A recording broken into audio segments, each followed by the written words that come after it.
Yo, Singularity Squad, what's good? Welcome back to the channel where we zoom through the cosmos of jet fighters, rocket tech, and the universe's wildest secrets. Buckle up, because today we're diving into the heart-pounding 2025 India-Pakistan air battle that left the world gobsmacked, especially when India's pride and joy, the Rafale fighter jet, got blasted out of the sky. How did Pakistan's J-10Cs pull off this upset? Was it a tech knockout, a tactical fumble, or just the universe saying, "Not today, Rafale"? We're going deep, with a sprinkle of humor to keep it fun, so let's hit the afterburners and soar into this high-flying mystery. It's May 2025, and the Kashmir skies are a fiery stage for a 4-day aerial showdown that's got everyone calling it the biggest dogfight since Maverick buzzed the tower in Top Gun.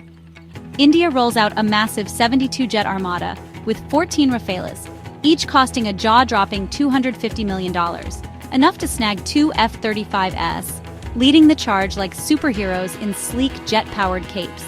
Pakistan counters with a scrappier but deadly force of 42 jets, mostly Chinese-made J-10Cs and JF-17S, backed by their ZDK-03 AWACS. The result?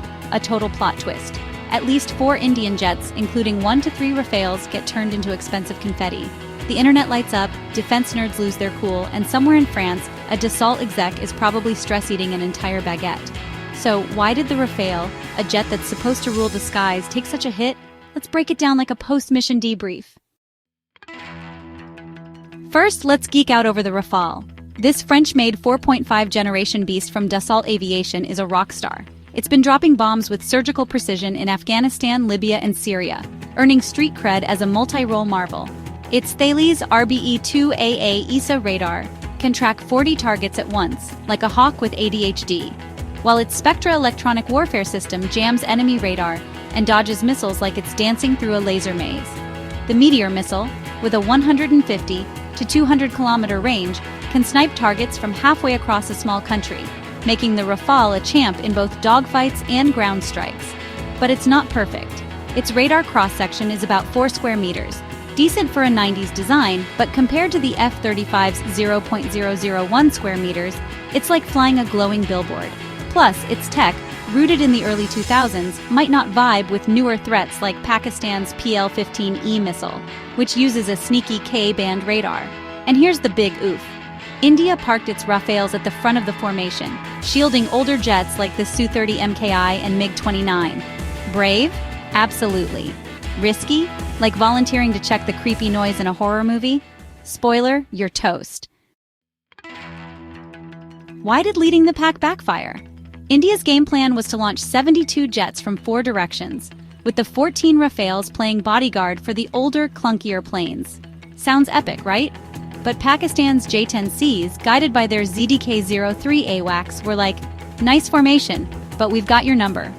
Those AWACS fed real-time data, letting Pakistan lock onto the Rafales from 160 kilometers away and unleash a storm of PL-15E missiles, plus some nasty surface-to-air missiles for extra spice. The Rafales, out front like the cool kid leading the parade, were the first to get targeted. It's like being the guy who says, "I'll take point," in a war flick. Heroic, but you're not making it to the sequel. Then there's India's comms catastrophe. The Indian Air Force is like a tech flea market. Rafales from France, Su-30s from Russia, MiG-29s from the Soviet era, Mirage 2000s from who knows where. Integrating them is like herding cats with different accents. India tried to fix this with Israel's BNet data link in 2021, but it's not fully rolled out. So in 2025, they're stuck yelling "bogey at 12 o'clock" over ancient radios. Ever tried coordinating a raid in a video game with laggy voice chat? Total chaos. Pakistan, meanwhile, was eavesdropping with Chinese ELINT satellites and French Falcon D-20 jammers, basically hacking India's group chat. The Rafales, stuck at the front with no real-time updates, were like knights charging into a fog without a map. Oh, and get this, the Rafale's proprietary source code isn't shared, so linking it to India's AWACS was a headache, unlike the F-35, which comes with a plug-and-play module. For $250 million, you'd think they'd throw in a user manual. The AWACS situation made things worse. India's A-50, built on a creaky Russian IL-76, is like using a flip phone in a 5G world, outdated and overwhelmed. Pakistan's ZDK-03 AWACS, on the other hand, was like a maestro, conducting J-10Cs and JF-17S with real-time data, guiding missiles like a GPS for destruction. The Rafales, without solid AWACS support, were flying blind, missing warnings about incoming PL-15Es. Speaking of those missiles, the PL-15E is a beast.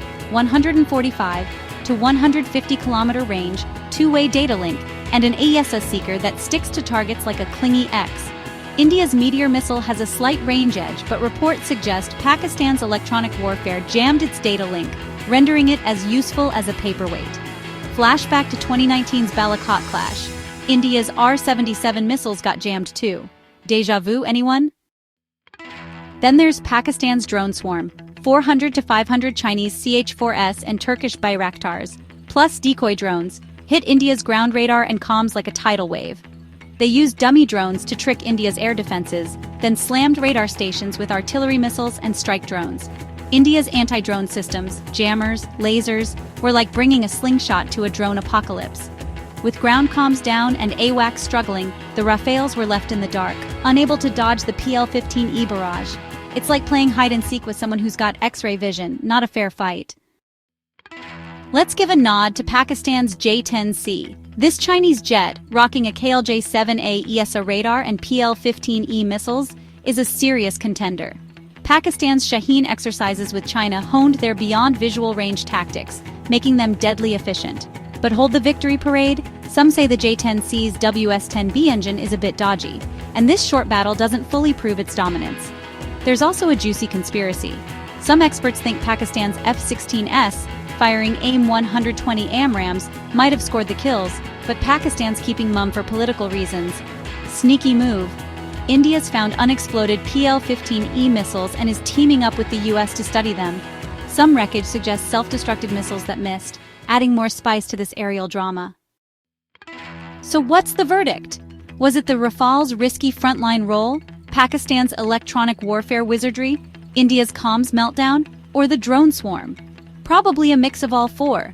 The Rafale's a beast, but it's not invincible, especially when it's leading the charge into a missile storm with spotty backup. This clash is a wake-up call for modern air combat. It's not just about the jet, but the systems, tactics, and teamwork behind it. What do you think was the Rafale's downfall? Drop your hot takes in the comments. I'm dying to hear them. If you loved this high-octane dive, smash that like button, subscribe to Singularity, and hit the bell for more jet-fueled cosmic content. Got ideas for our next topic? Shout them out below. Until next time, keep soaring, Singularity Squad.